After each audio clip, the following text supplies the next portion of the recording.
We went into the trip knowing that like we're gonna have to do some of our own repairs and like try and maintain these bikes and get them from point A to point B, like at all costs, you know, like that was the idea. So it was pretty clear that we were gonna have problems, but at the end it's been pretty easy for most of us. But Michael have just bad luck and got the wrong motorbike. I've got a special technique for my light now because the light is broken. I would have been on a train with what he went through on that bike. Almost every single day something broke on it. Some bolt, the chain. Complete rebuild. He had his motor ripped apart, split the cases, new training. He might as well have just gotten the frame powder coated and just started from scratch again.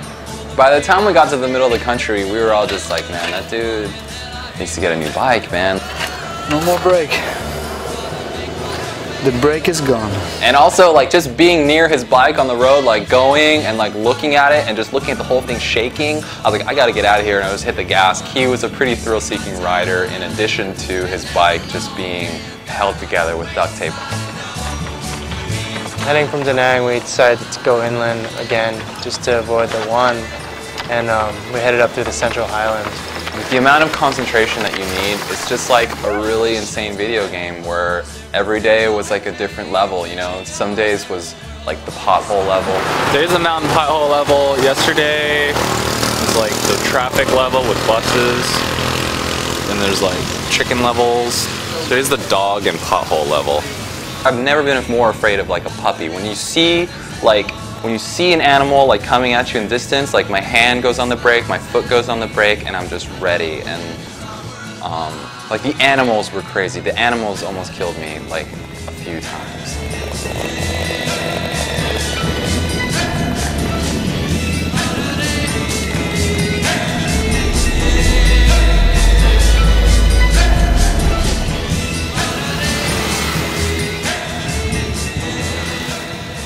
300 Ks is nothing back home, but it's honest full days, 12-hour work here on these roads. Drive, like, yeah, ratio driving to skating is probably like 50-1 maybe. Skate days were few and far between, but like when we did skate, it was nice. Yeah, we're finally at the beach and it's warm and it's nice. Found this cool bank to curb that's really fun.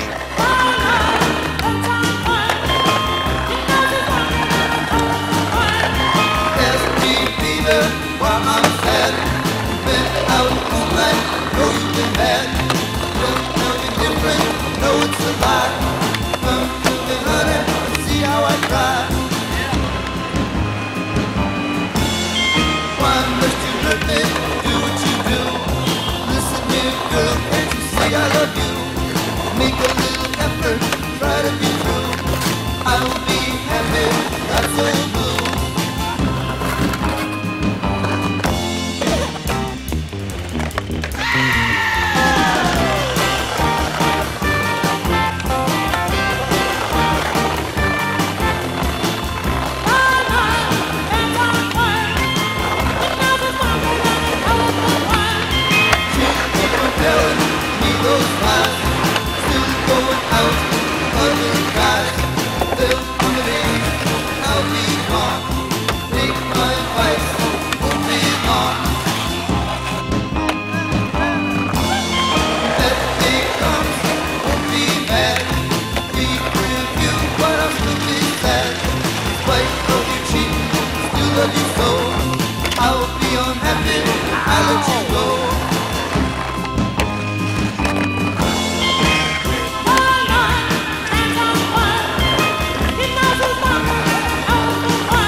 So far, it's the nicest day riding we've had in a while.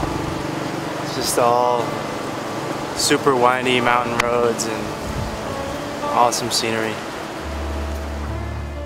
We got a little split up heading down this mountain and Past these houses on the side, and I saw these kids with like this kind of skateboards. It's like a wooden thing with wheels. Like, yeah, skateboard, but it's like handmade. They didn't even have wheels. It was just bearings. I think they were wooden tracks too.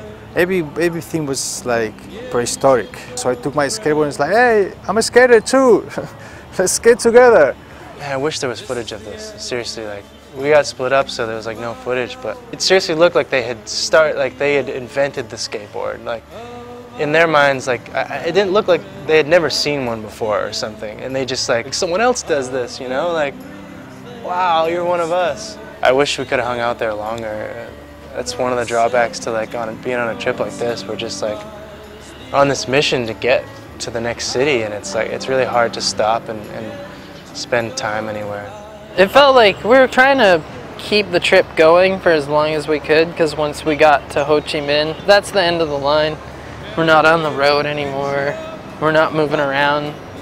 We're not gonna roll into some new city we've never been in. We're not gonna like be lost and asking for directions. So we looked for spots, rode around a few cities, couldn't really find anything. So we just kept on moving and ended up rolling into Ho Chi Minh. Felt really good to see the city and just to know that we're all gonna make it all together. My bike's not gonna break down, nobody's gonna bail again. Jerry didn't die on the trip. It's funny because when we were in Hanoi, we were having dinner and Jerry said like, we're gonna be different people at the end of this trip. He said it like as a joke. And I was like, yeah, I'm gonna come home a different person. It's kind of, that actually happened. Like I'm gonna go home and like really appreciate everything that I have and the way it is there, because it's safe. Here it's not safe. Here it's just, you know, danger is everywhere. Like, you know, even a glass of water can like really fuck you up here.